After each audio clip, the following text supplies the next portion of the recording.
Oxuyaraq pul qazandırdığın bir xəbər saytı gələcəyimizi məhv eləyə bilər. Biraz dramatik bir giriş oldu, üzrlü sənə, amma başqa cürə də fikir vermirsiniz. Məsələ nədir?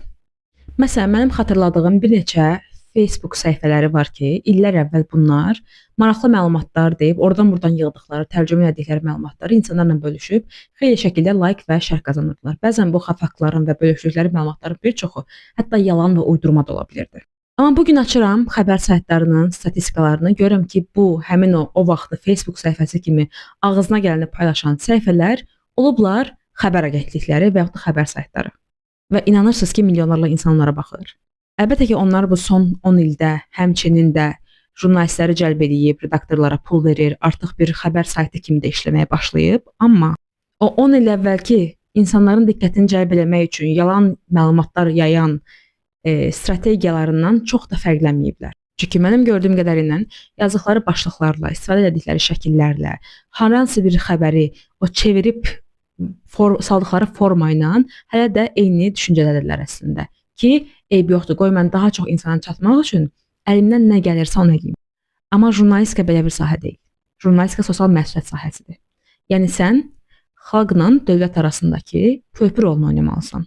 Xalqa onu başa salmalısan. Xalqa fayda verməlisən. Əgər bunu eləmirsənsə, bu jurnalistika deyil, bu biznesdir.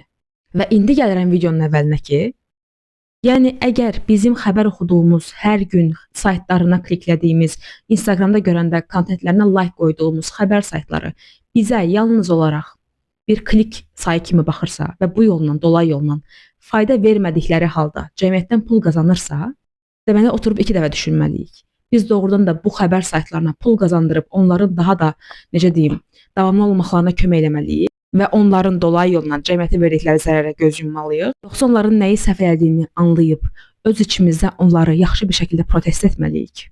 Yəni protest edikdə əlbəttə ki, yalnız like etməmək, oxumamaq, onların Instagram hesablarına, saytlarına klik verməmək, interaksiyaya keçməmək, bunlardan danışırıq. Çünki klik gəlsin deyə hər hansı bir cinayətkarın tərəfini tutan, hər hansı bir cinayətkara bəraət qazandıran və yaxud da yalan-yanlış məlumatlar paylaşan bir xəbər saytı Azərbaycan xalqının qarşısına çıxmamalıdır. Çıxırsa belə bu qədər asan olmamalıdır. Və Azərbaycan xalqı dayanıb sadəcə olaraq sakit-sakit ona baxmamalıdır. Onun nəyi səhv elədiyini rahatlıqla anlamalıdır. Yəni əgər bizə bu qədər keyfiyyətsiz jurnalistikanı rəva bilirlərsə, media savadlılığı qaçınılmazdır. Deməli biz media savadlısı olmalıyıq ki, qarşımıza qoyulan xəbərləri, xəbər saytlarını və s. yaxşı bir şəkildə analiz edə bilək və onlar səhv olanda sən səhvsən deyə bilək. Çünki normal mühitlərdə bu belə işləyir. Füyuzat jurnalının publisistləri demişkən, xalqı media öz arxasınca aparır. Amma bizimki